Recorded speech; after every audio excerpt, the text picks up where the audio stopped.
Welcome back to the Backs of Edge Sports Wagering Show. My name is John Santucci. Call me Tooch. I got Anthony here. We are going to be breaking down a few college basketball games. NFL season winding down. Just the Super Bowl remains. On Sunday coming up, we got some shows coming up talking Super Bowl with some special guests this whole week. And into the weekend talking Super Bowl, prop bets, everything like that going. But in the meantime, college basketball is ramping up, man. Teams have got 15 to 20 games under their belts already. We got some college basketball action. It was a profitable weekend for you and I over the weekend. College basketball, sign up for VIP with Anthony or myself. Having a good college basketball season so far. Yesterday was awesome. 4-1 on the day for me. I think 4 or 5-1 on the day for you. We had 7-2 yesterday. Okay, very nice. We had the right picks, right games selected, and threw in an NBA bet and an AFC to win the Pro Bowl. So betting on the Pro Bowl. That's an interesting endeavor. Would you say Pro Bowl betting? I'm never doing that again. That was. I mean, I haven't bet on the Pro Bowl in years. So, I mean, I don't know what you knew the information I have, and I was like, AFC, we pounded it, and then when the game started, I was like, what the hell is this? I was like, Oh God, I can't watch this.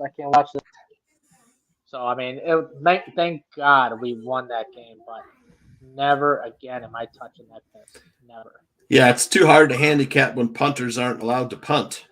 So, See, they're allowed to punt. The coaches told them they're not gonna punt. Right. There's no punting. so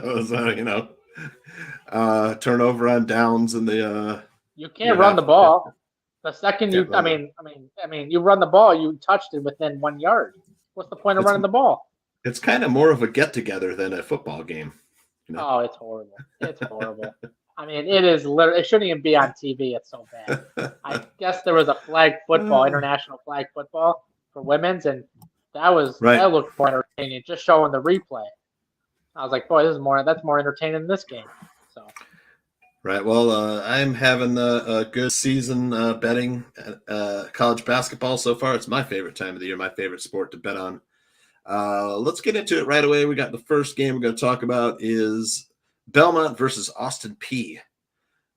Austin Peay getting 19.5. Tall spread for Belmont. Belmont seems to coast, after they get out to these big leads. But your thoughts so far, Belmont? Let's see. Austin Peay 8-9-1 against the spread on the season. Belmont 14-8-1. Big number though, Anthony. What's your initial thoughts on Belmont versus Austin Peay? I love Belmont, and I pounded them on Saturday. I was super confident. They were favored by 13 over Tennessee Tech on the road. Yeah. And I don't know what the hell happened. I heard I was watching the second half, and they said something about they switched their defensive formation from the first half to the second half. And number one, Tennessee Tech was hitting threes from deep. I mean, deep. Past NBA territory. I mean, come on. No, this team definitely does not hit those threes. And number two, Belmont doesn't turn the ball over like that. They don't give up that many points. Belmont is a beast, especially in this conference. The only team they struggle to beat is Morehead State. For some reason, Morehead has their edge. But in this game, I mean, Belmont, they were down 18 on Saturday, came back, tied the game, almost covered in overtime. If Tennessee Tech didn't hit that stupid half-court three pretty much, they would have covered 13. I strongly feel that. But it is what it is. So now they're at home. They are going to be super, super concentrated on have a big first half. So they're not in a big hole like they did on Saturday. I mean, I see Belmont covering. I mean, it's probably not going to be as easy because they probably go up big, probably around 14, 15 at halftime. And on the second half, they'll probably start coasting. But yeah, that's what worries me. No problem. That's what worries me. We have Austin Peay, a lot better team. Yeah. we're also keeping our eye on the Hofstra game as we have Hofstra in this game. Austin P, a lot better team last year. I know I've had them last year. They made some money for me last year. This year, 66 points a game offense. Belmont, 82, over 82 points a game. It's Belmont or nothing for me. Looking at the total, it's a total of 142. I mean, I don't know if I trust Austin P to get to 60, 70. So, but you like the over. Yeah, no injuries on either side. So quite possibly, I would lean to the over. Trending wise, let's see. Austin P is more of an under team, but the Belmont leaning towards the over. It's just they are offensive juggernauts.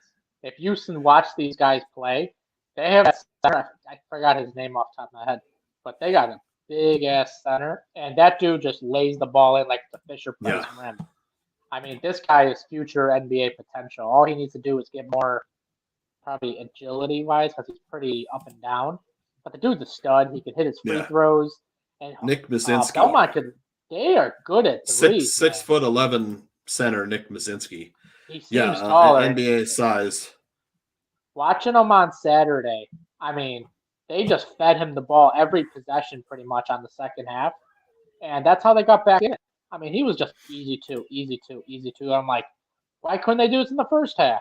So I expect, again, I'm going to say it again, Belmont is going to be concentrating on a big first half. So even maybe the first half is not a bad play. Because I truly do think Belmont is come out firing. They're going to be in the 40s in the first half.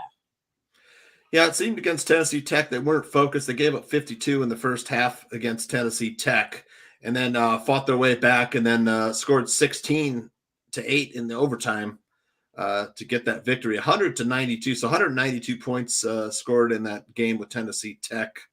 Of course, Tennessee Tech playing Eastern Illinois today as a 14-point favorite. Belmont third in the Ohio Valley at 19-5. So it's a very good, successful season. Probably a tournament team, I would say, at large bid, unless they make some noise in their conference tournament in the Ohio Valley, which they possibly could win. Well, I love Belmont. I will definitely, it's insane. Belmont is a very, very good team for that conference, and they're third in the conference. Oh, yeah. Imagine how good that conference is. The second and first. What is that? What do you got? Murray State and Moorhead. Is that who's in front of me?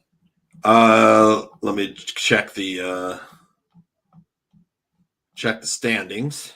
Sorry. I'm pretty sure it's Murray State and first. Yeah, Murray State and Moorhead State. Are ahead right now. Two teams that Belmont has struggled to beat. So, it's understandable, but I'm all over Belmont today. Yeah, Hofstra needs to guard the perimeter again. Pissed off here. Just win. I don't care what the final score is, as long as they win. As long as they win. Right on. All right, so we're on the Belmont side or nothing. Austin P. Struggling offense. The only thing to worry about is the backdoor cover. So like Anthony said, first half Belmont, probably a pretty good bet. Let's move on to Montana State heading into Idaho State. Idaho State getting 10 points at home. They just had an upset game we were on the other side of with Montana. They blew out Montana. Coming back off their COVID break, Idaho State, the Vandals blew up Montana in Idaho State. Tonight they've got Montana State, I think a little better team. Montana State 17-5. They're 11-8-1 against the spread. On the road 7-4. Idaho State 4-16. And home record of 4-5.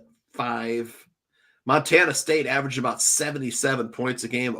Idaho State about 63 points a game. So much better offense for Montana State, much better defense, about 67 points a game allowed for Montana State. Idaho State giving up about 71 points a game. All numbers, 3-point shooting, free throw percentage, rebounds per game, all favor Montana State. 10 points on the road though. Double digits on the road, Montana State. How are we leaning here? So Idaho State shot 68% in the first half versus Montana on Saturday.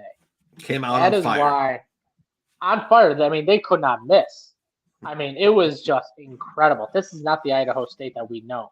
I mean, Idaho and Idaho State. I mean, you think of those two teams, and they just they're garbage. They're trash. We played them. I mean, we had them in our promo parlay, and that was the only team that lost. Now you got Montana State. I mean, Montana State is better than Montana. Now, if Idaho State can somehow even compete with Montana State, I will be impressed with Idaho State. Yeah. But until then, I'm all over my Montana State because there's no way Idaho State's going to come back.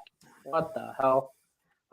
And get Montana State, man, second in the Big Sky Conference. Yeah, there's just no way Idaho State's going to be able to keep up with them. There's just no way. Montana State, I mean, they're going to win. I don't know about the cover. This is a very, very tough cover. 10 points on the road. I would definitely lean Idaho State to cover. But Idaho State is going to have to shoot lights out again.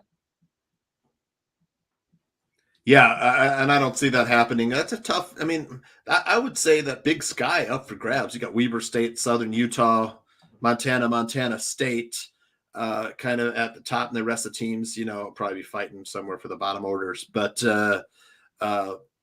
Montana State looking like one of the better teams of those top four.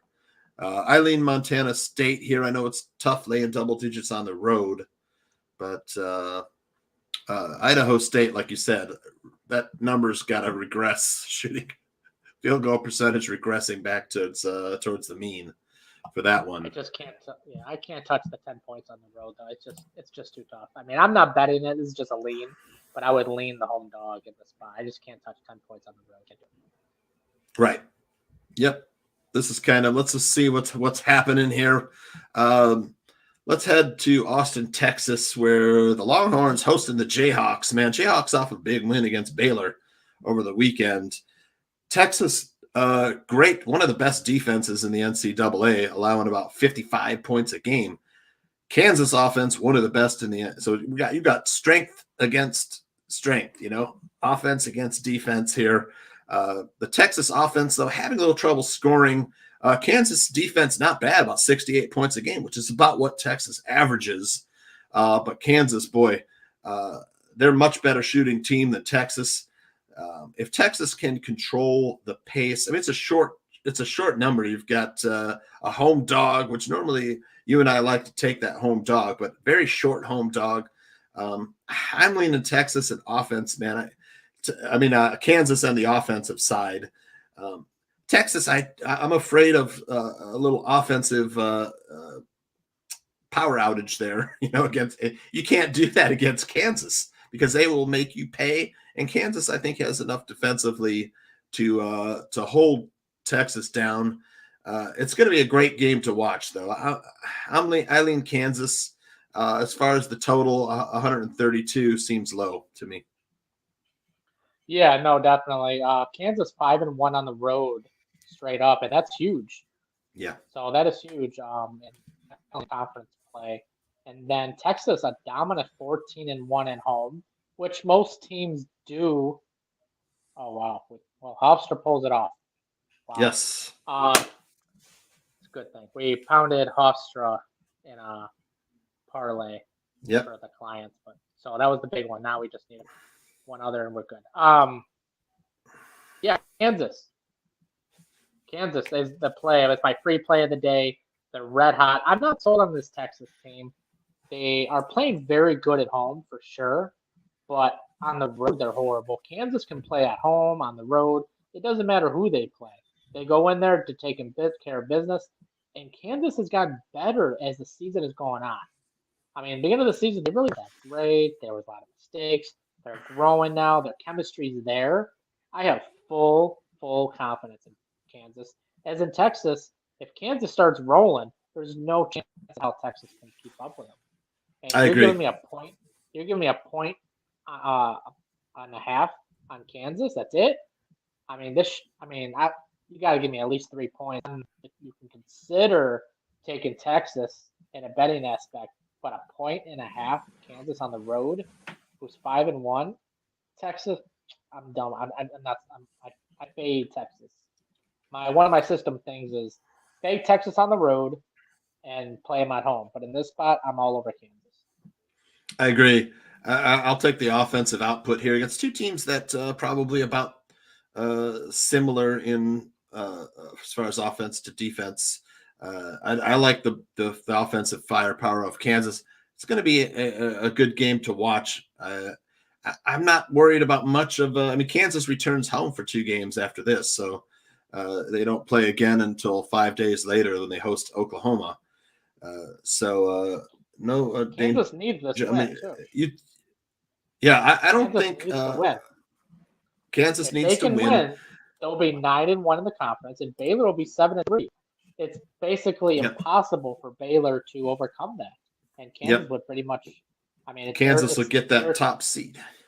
3 games lead in the conference, so Kansas is to lose. And right, they are first in that conference in the lead. And you've got what a great conference this year so far. With all the teams really playing pretty good. The only ones who've been kind of disappointments being maybe West Virginia, Oklahoma. Oh, even teams like TCU, Kansas State, and Iowa State have played fairly well this season. Texas Tech played well as well. So Kansas, big game here. They can open up a 2-game lead on Baylor if they win tonight. So.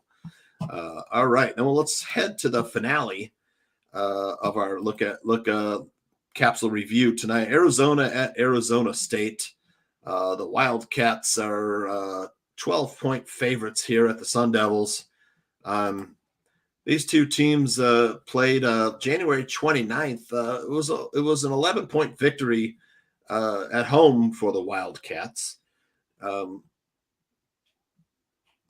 You have injuries on both sides, a few. Where are we leaning? Have the public and money are on Arizona State getting 12. Maybe it's all because they upset at UCLA in triple overtime. Right, exactly. Isn't this, if I'm correct, their 3rd or 4th game in 7 days? So both teams have been having a brutal schedule making up for those COVID games. Yes. And Arizona State, beginning of the season, they started with Baylor. I think they started like 0-3 or 0-4. But then they were really good against the spread. Then they got injured. And then COVID started. Now they're starting to get healthy again. But Arizona, if anyone watches that Arizona team, that team is someone to watch. That team is very, very good. Definitely in the consideration to win it all. They're that good. But this is just a weak conference. And you got the really good teams, and then you got the really, really bad teams. And Arizona State being injured, sick. I mean, it's a hot mess right now in that program, Arizona State. Yeah, they beat UCLA, but they're going to come back to reality in this game. This is a very tough spread, in my opinion. 11.5, 12. I would take Arizona. I just don't think Arizona State can keep up with Arizona's pace.